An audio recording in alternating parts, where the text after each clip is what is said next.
Assalamualaikum warahmatullahi wabarakatuh, Sobat Safira. Hai, jangan lupa like, comment, and subscribe channel Saripati Virtual ya. Ups, klik juga tombol lonceng di bawah ini agar kamu tidak ketinggalan informasi terbaru dari Saripati Virtual. Menyaji intisari dari lubuk hati, menyiapkan bekal untuk orang berakal.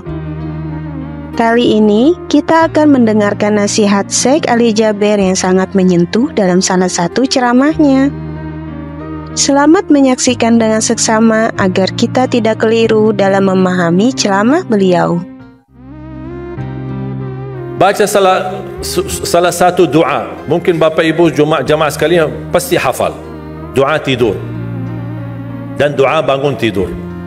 Doa tidur Bismikallahumma amutu wa ahya. Ada banyak berbagai macam riwayat, tapi singkatannya Bismikallahumma amutu wa ahya. Kemudian doa bangun tidur Alhamdulillah alladzi ahyana ba'da ma amatana wa ilaihin nusyur. Yang membuat saya penasaran, kenapa di judul doa namanya doa bangun tidur, doa tidur, tapi di dalam doa tidak ada istilah bangun tidur. Justru yang ada hidup dan mati. Membuat saya berfikir, apa maksudnya Bismikallahumma? Seharusnya Bismikallahumma tidur dan bangun. Alhamdulillah yang telah membangunkan sesudah tidur. Kenapa ada hidup dan mati? Ingin saya mencari tahu sampai saya menemukan sebuah hadis yang sahih.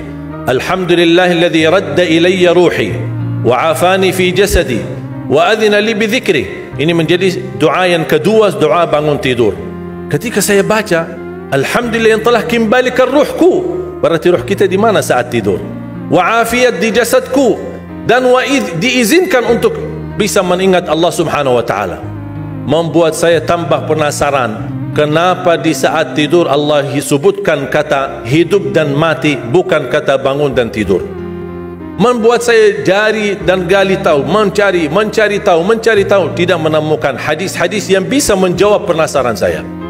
Subhanallah, ketika saya membaca Al-Quran seperti biasa baca, setiap hari baca, meniatkan waktu, kadang 1 juz, kadang 2 juz, pas sampai saya di surah Az-Zumar, surah 39 ayat 42. Allahu yatawaffal anfusa hina mautiha wallati lam tamut fi manamiha fayumsiku allati qada 'alayha al-maut wa yursilu al-ukhra ila ajalin musamma inna fi dhalika la ayatin liqaumin yatafakkarun. Saya langsung sujud syukur. Saya berkata, itulah jawabannya. Allahu yatawaffal anfusa.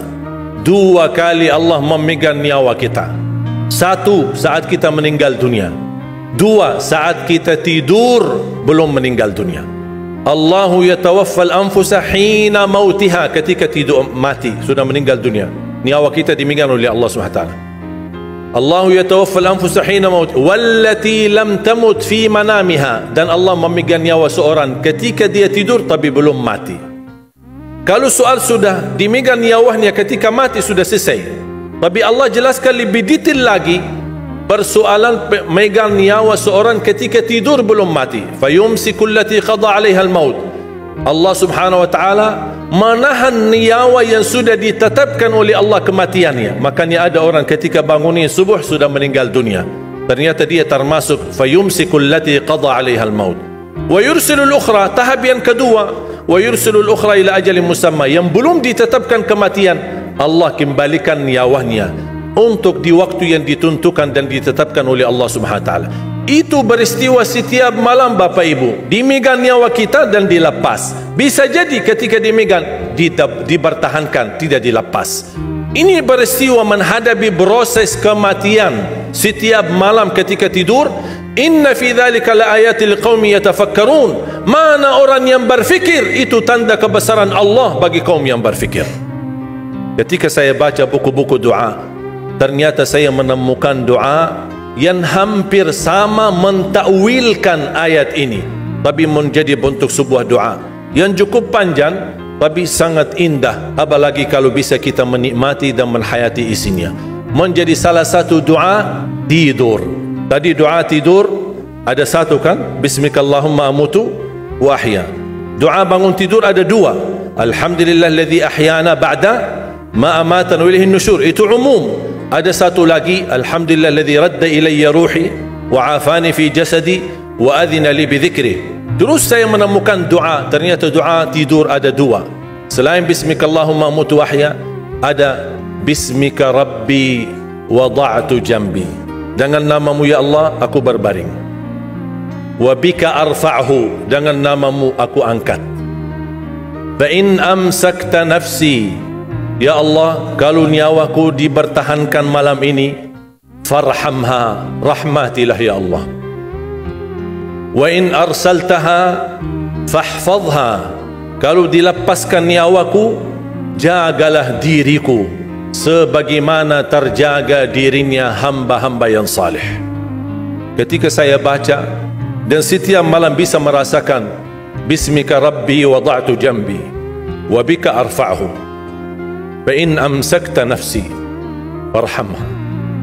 Ketika saya baca fa in amsakta nafsi farhamha, saya bisa merasakan ketika Allah wafatkan saya malam itu. Dan saya sangat memohon, rahmatilah aku ya Allah. Ketika saya sendirian saat dimandikan, saat saya sendirian saat saya dikuburkan, saya sendirian saat disalati, saya sendirian saat dihisab, saya sendirian saat menghadapi munkar nakir, saya sendirian saat mereka mengucapkan man rabbuka, ma dinuka, man nabiyuka. Kalau bukan rahmatmu ya Allah, saya tidak akan bisa apa-apa. Saya tidak bisa nyaman, saya tidak bisa selamat, saya tidak bisa bahagia. Bagaimana kuburan yang sempit dan gelap bisa menjadi kun fayakun raudhatum min riyadil jannah, taman dari taman surga.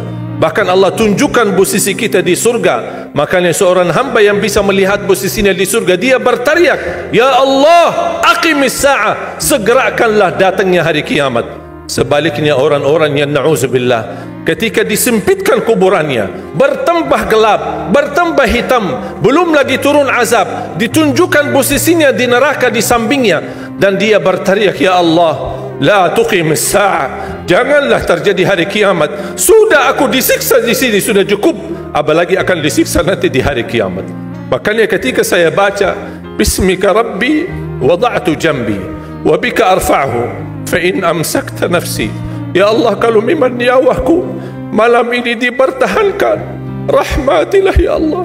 Karena prosesnya panjang. Ketika Uthman bin Affan disebutkan surga dan neraka, tidak pernah nangis. Tapi ketika dibahas kuburan, 3 malam tidak bisa tidur. Kata beliau, al-qabru awwalu manazilil akhirah. Kuburan itu langkah awal ke akhirat.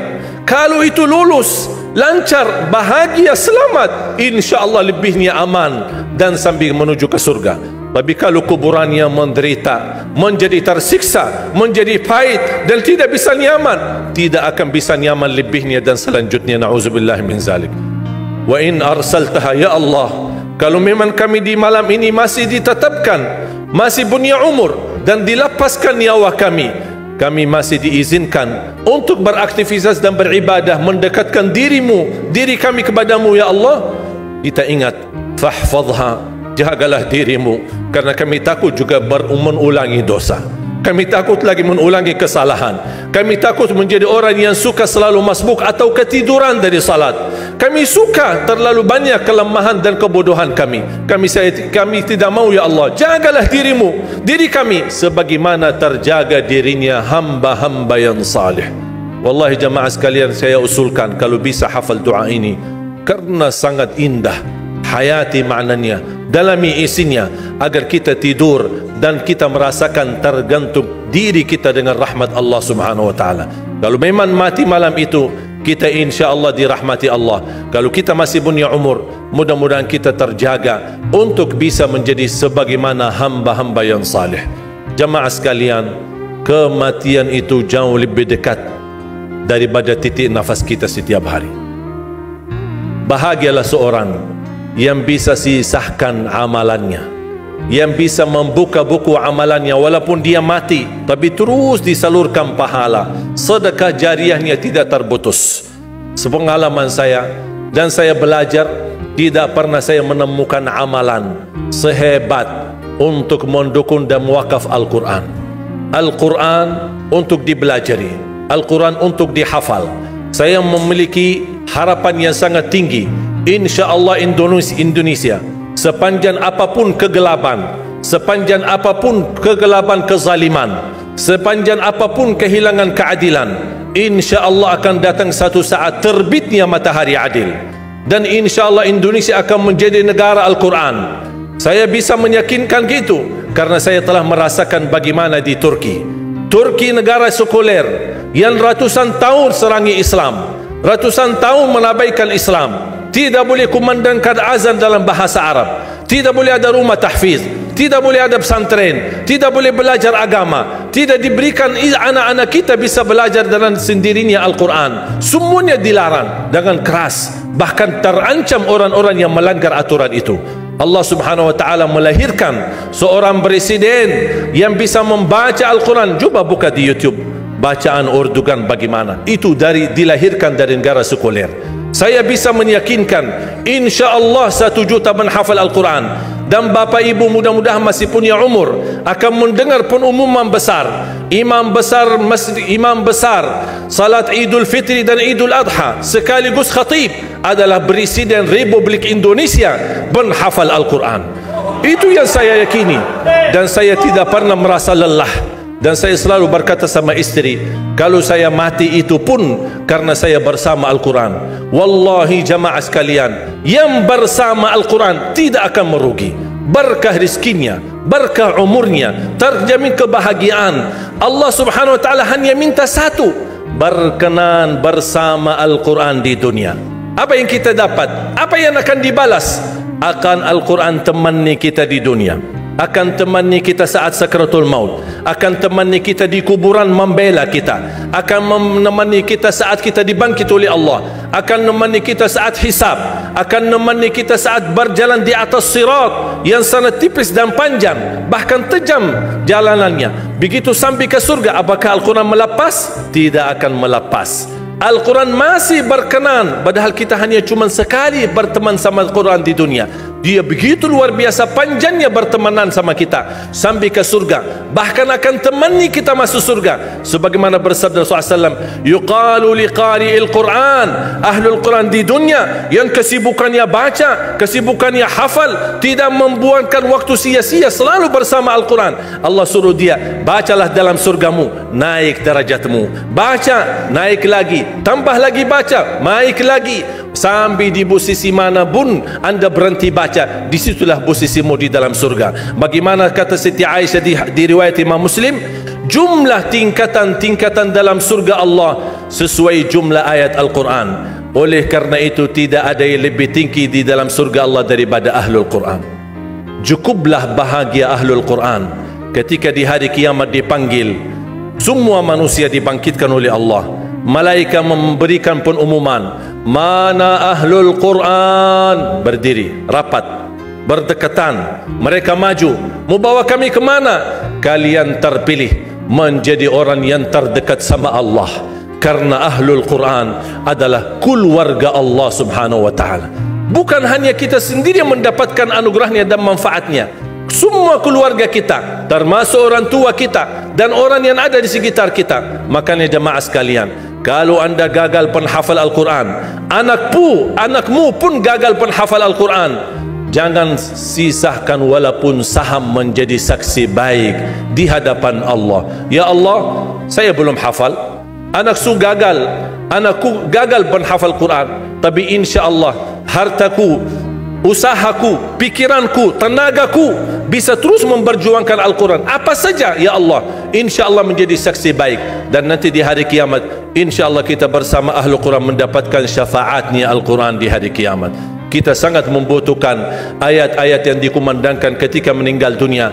Insya Allah setiap satu huruf akan disalurkan 10 kebaikan. Mudah-mudahan semua yang hadir diberikan kemuliaan dan keanugerah dari Allah menjadi Ahlul Quran, penghafal Al-Quran, penghayati Al-Quran, para pencinta Al-Quran, berakhlak-akhlakul Quran. Ya Allah, aku mohon atas izinmu ya Allah, kami bersama-sama bertemu di masjid ini.